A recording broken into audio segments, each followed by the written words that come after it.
গাজা উপত্যকার সুজাইয়া যেন পৃথিবীর বুকে নরক। ইসরায়েলি বাহিনী সরে যাওয়ার পর এলাকাটিতে দেখা দিয়েছে ইহুদিবাদী সেনাদের ধ্বংসযজ্ঞ আর তাণ্ডবের চিত্র। ভগ্নস্তূপের নিচে যেখানে সেখানে মিলছে মরদেহ আর গণকবর। পানির উৎস থেকে শুরু করে ধ্বংস করা হয়েছে জীবন ধারণের জন্য প্রয়োজনীয় সব উপাদান। এই অবস্থায় সম্পূর্ণরূপে বসবাসের অযোগ্য হয়ে উঠেছে অঞ্চলটি।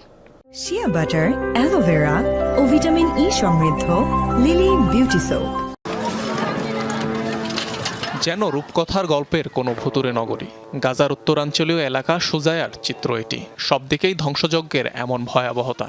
গেল 2 সপ্তাহ ধরে এখানে অভিযান চালিয়েছে ইসরায়েলি বাহিনী। বুধবার অভিযান সমাপ্তের ঘোষণা দেয় তেল আবিব। সরিয়ে নেওয়া হয় ইসরায়েলি সেনাদের। এরপরই সেখানে প্রবেশের সুযোগ পান আন্তর্জাতিক গণমাধ্যম কর্মীরা। উঠে আসে ইসরায়েলি সেনাদের তাণ্ডবের ভয়াবহ দৃশ্য। ইসরায়েলি অভিযানের পর সম্পূর্ণরূপে বসবাসের অযোগ্য হয়ে পড়েছে অঞ্চলটি। ধুলোয় মিশে গেছে অঞ্চলটির 35% বাড়িঘর।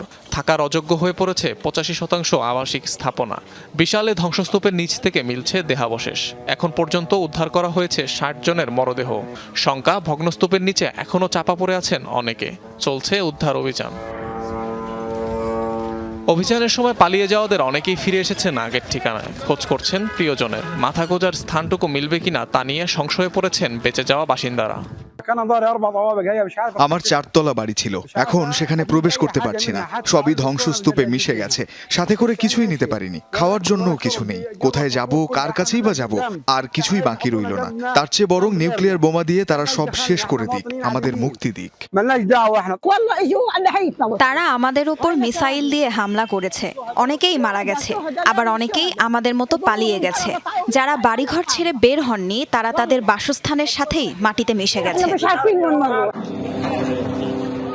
9 মাসের মধ্যে বেশ কয়েকবার অঞ্চলটিতে অভিযান চালিয়েছে ইসরায়েলি বাহিনী। ঘোষণা করে দেওয়া হয়েছে স্থান খালি করার নির্দেশনাও।